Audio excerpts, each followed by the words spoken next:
Ya, pemirsa, seorang guru ngaji di Cilacap, Jawa Tengah ditangkap polisi setelah tega mencabuli 9 santriwatinya masih di bawah umur.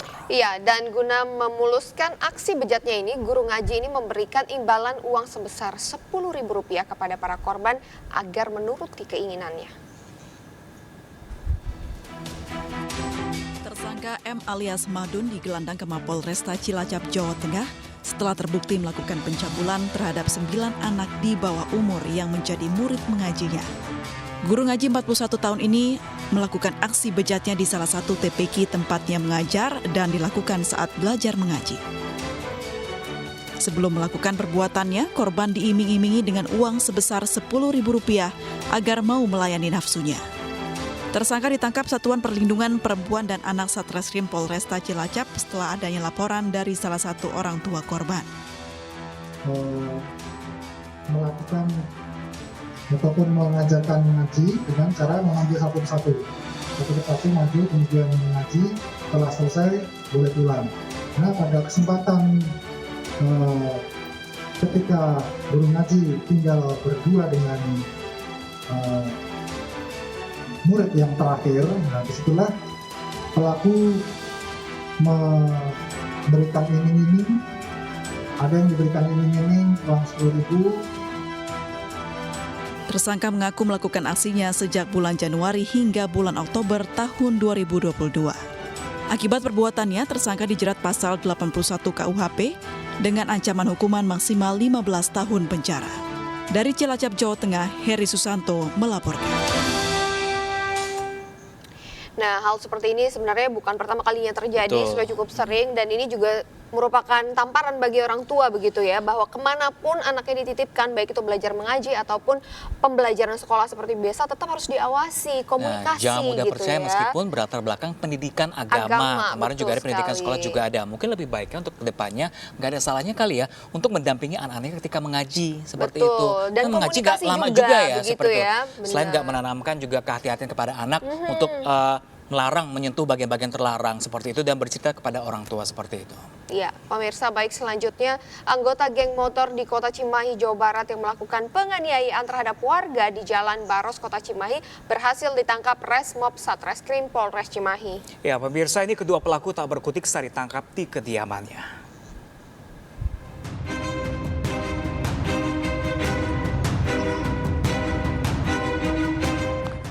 Tim Resmob Satreskrim Polres Cimahi menggerebek kediaman rumah pelaku penganiayaan terhadap warga di Jalan Kerkhof, Kota Cimahi, Jawa Barat. Pelaku berinisial I dan A tak berkutik saat petugas menangkap kedua pelaku. Di hadapan penyidik, para pelaku mengaku menyerang korban karena menduga korban merupakan anggota geng motor lain. Kedua pelaku pun memepet motor korban dan langsung menganiaya korban. Tidak hanya dipukul, korban juga dibacok oleh pelaku di bagian punggung hingga harus dilarikan ke rumah sakit. Selain menganiaya korban, para pelaku juga merampas motor korban. Selain menangkap dua pelaku yang merupakan anggota geng motor di Cimahi, polisi juga menyita barang bukti berupa 1 buah senjata tajam celurit dan motor.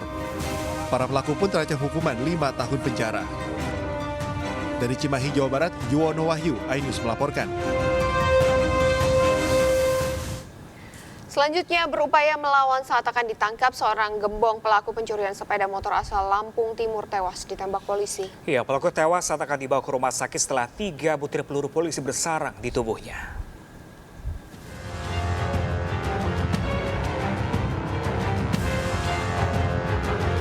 Pelaku tewas setelah 3 butir timah panas bersarang di bagian tubuhnya lantaran berupaya menyerang polisi dengan senjata tajam saat akan dilakukan penangkapan.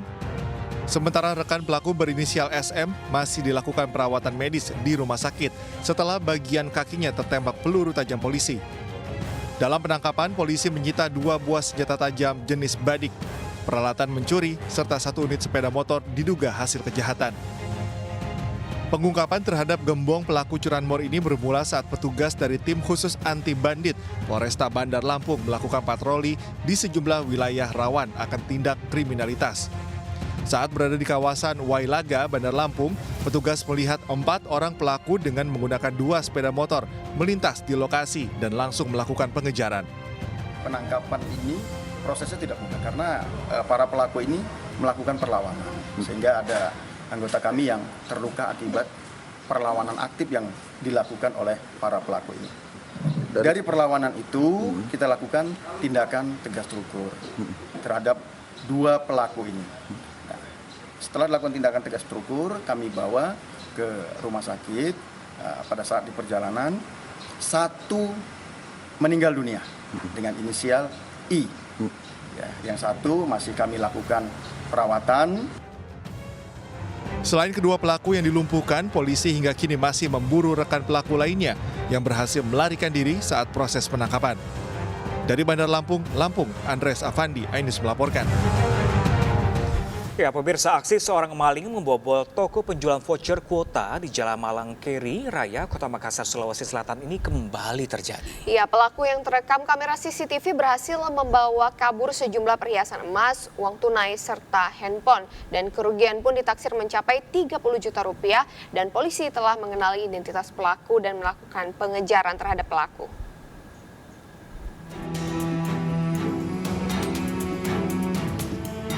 Penjual kartu seluler yang berada di Jalan Malangkeri, Kecamatan Tamalate, Kota Makassar, menjadi korban pencurian yang diduga merupakan pelaku lama. Dalam rekaman CCTV, pelaku merusak gembok pintu toko dan memeriksa sejumlah laci penyimpanan uang di toko itu. Dalam waktu 10 menit, pelaku berhasil masuk ke dalam rumah dan membawa kabur sejumlah perhiasan emas, uang, dan ponsel senilai 30 juta rupiah. Emas 27 gram semua, gelang 11 gram, kanun 11 gram, cincin 5 gram, 3. Itu total kerugian itu kalau dirupiahkan berapa? Sekitar 30 juta. Semua itu, HP, emas. Iya, uang tunai 2 juta, HP 1. Untuk kasus ini sudah dilaporkan ya? Sudah dilaporkan tanggal 4 kemarin. Jadi diindikasi di CCTV wajah dari pelaku, walaupun tidak terlalu jelas wajahnya, namun insya Allah kita sudah identifikasi dan lagi pengejaran oleh tim di lapangan. Pelaku telah diketahui identitasnya ini kini tengah diburu aparat Polsek Tamalate.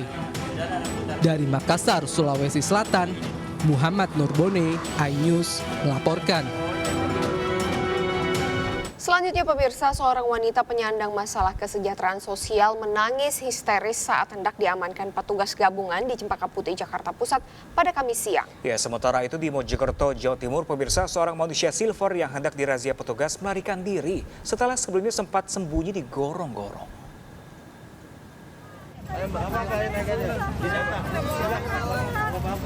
Kedatangan petugas gabungan Satpol PP bersama Sudin Sosial di Jalan Ahmad Yani, Cempaka Putih, Jakarta Pusat, Kamis siang membuat 2 orang wanita bersama seorang balita panik. Mereka yang diduga merupakan penyandang masalah kesejahteraan sosial atau PMKS terus berupaya menolak saat hendak didata petugas. Saking takutnya, wanita tersebut juga menangis histeris hingga memohon agar tak terjaring razia.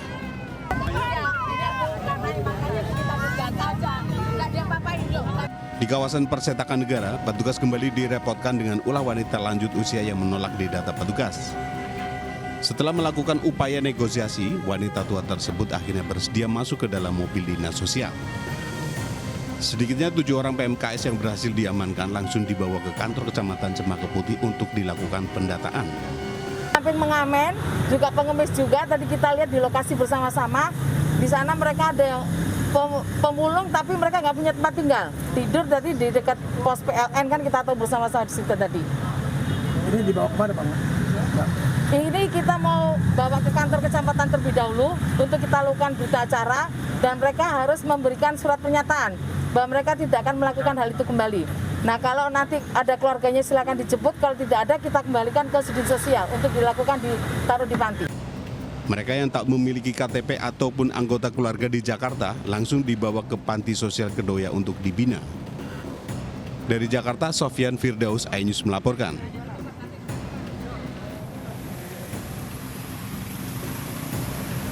Petugas gabungan dari Dinas Sosial dan Satpol PP Kabupaten Mojokerto menyisir persimpangan di Kecamatan Puri, Kabupaten Mojokerto. Di sini seorang manusia silver kabur dan bersembunyi di saluran air. Saat petugas akan masuk ke dalam saluran, manusia silver pun keluar dan langsung diamankan petugas. Namun saat akan dibawa ke mobil petugas, manusia silver yang tidak dikawal ini kabur ke perkampungan. Razia juga dilakukan di persimpangan jalan Kecamatan Mojosari, Kabupaten Mojokerto, Jawa Timur. Di sini sejumlah pengamen, pengemis serta manusia silver langsung diamankan untuk didata petugas. 18 pengamen dan anak jalanan yang tertangkap dibawa ke kantor Dinas Sosial Kabupaten Mojokerto.